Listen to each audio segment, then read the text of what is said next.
Agenda 2063 and the mantra of African solutions to African problems.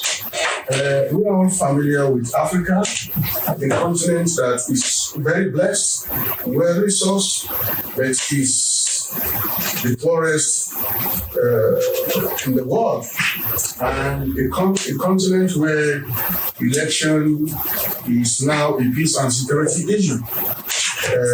Anytime there is any election in any part of Africa, at least you require some debts. We have the problem of bad governance, piracy in the Gulf of Guinea and the Gulf of Aden, violent extremism, terrorism, problem of foreign borders, irregular migrations to the developed world, xenophobia, and what we now call Afrophobia, economic and debt crisis, corruption, and other illicit financial transactions, and predatory globalization. So, Africa is supposed to be one of the best in the world, but we house the worst of the global problems. And I think this is the African problem that we are trying to solve the African way. But the most disturbing of the problems is the increasing scale of violent extremism and terrorism in Africa. Now, flagship projects of Agenda 2063. Agenda 2063 has 7 flagship areas, but they connect all African, one of the agenda is to connect African capitals and commercial centers through high-speed train network. It seeks to accelerate intra-Africa trade and boost Africa's trading position in the global marketplace. Develop Ingadam in Democratic Republic of Congo to generate 43,200 megawatts of power. It seeks to remove restrictions on Africa's ability to travel, work, and live within their own continent. And it also seeks to end wars, conflicts, gender-based violence, violent conflicts, and prevent genocide in Africa. And a key flagship project of the Peace and Conflict of Security Day is what is called silencing the gun in the year 2020. But the projection is that by 2020, we would have stopped anything called use of guns in Africa. Now, we also have the agenda of establishing a single African air transport markets. It seeks to strengthen Africa's space industry, create an African virtual and e-university, develop an encyclopedia Africana to provide an authoritative resource on the authentic history of Africa and Africa life. Now, our interest here, because this meeting is basically focused on and interested in issues of peace and security. Therefore, we should interrogate how 2063 connects with APSA. APSA is the African Peace and Security Architecture. So the fourth of the 7 aspirations of Agenda 2023 states a peaceful and secure Africa. So it seeks to create a peaceful and secure Africa. This particular aspiration has 3 goals, with all of them revolving around how to actionably prevent and manage African conflicts within the framework of APSA. APSA focuses on 4 key issues: early warning and conflict prevention, peacemaking, peace support operations, peace building, and post-conflict reconstruction and development, promotion of democratic practices, good governance and respect for human rights, and humanitarian action and disaster management. Now, why are we connecting APSA and Agenda 2063? The first is that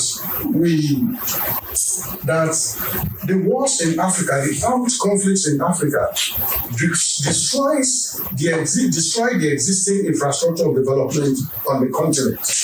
And then the second one is that the financial resources that we ought to be spending on creating new infrastructure wasted on military hardware and military-related activities. And then we have realized that African militaries have proven consistently that too weak to be able to meet the requirements of contemporary asymmetric warfare. From one African country to the other, the military institutions are humiliated by so-called ragtag armies, and therefore it amounts to an excellent project in preventive diplomacy for us not to even start anymore in Africa. Then we've also discovered that interventions add to our problems. Last week, not the base. Not many African countries are ready, not many foreign countries, yes, Western countries most especially, are ready to share their blood for Africa. Peace and development. We have realized that Africa can never develop until we deal with our peace and security issues and problems. And then, now, basic requirements for attaining Agenda 2063. When you go through Agenda 2063, you find excellent recommendations. But these excellent recommendations on paper will not translate into sustainable African development.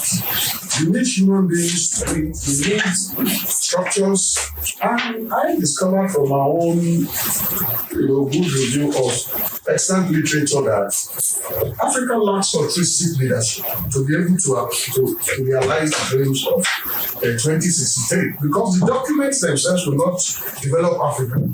You need altruistic leadership, which is currently lacking. There is poverty of leadership across the continent.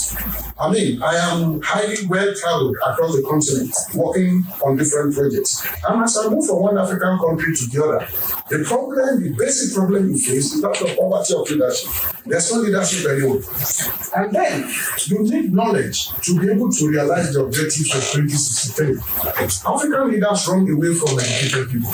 They run away from knowledge. So you have a continent that is opposed to knowledge economy.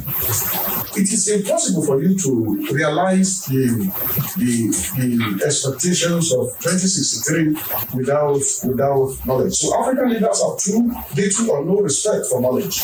Hence, their policies are not knowledge-driven. Their skills. I think that for over 100, we have skillful Africans, but they are more found abroad because in Africa, your skills do not actually determine who you are.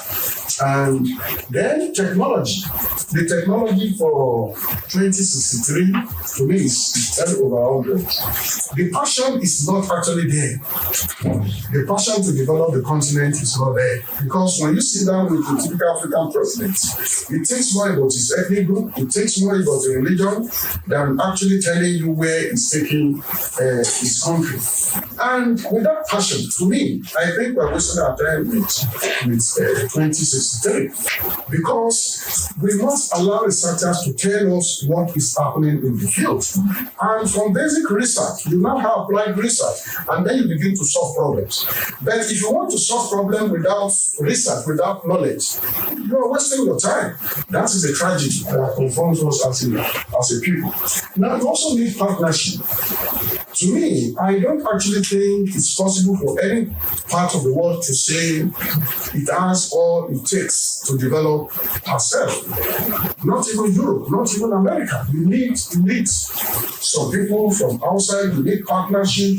And for now, I don't think we're making the best of the opportunities we have.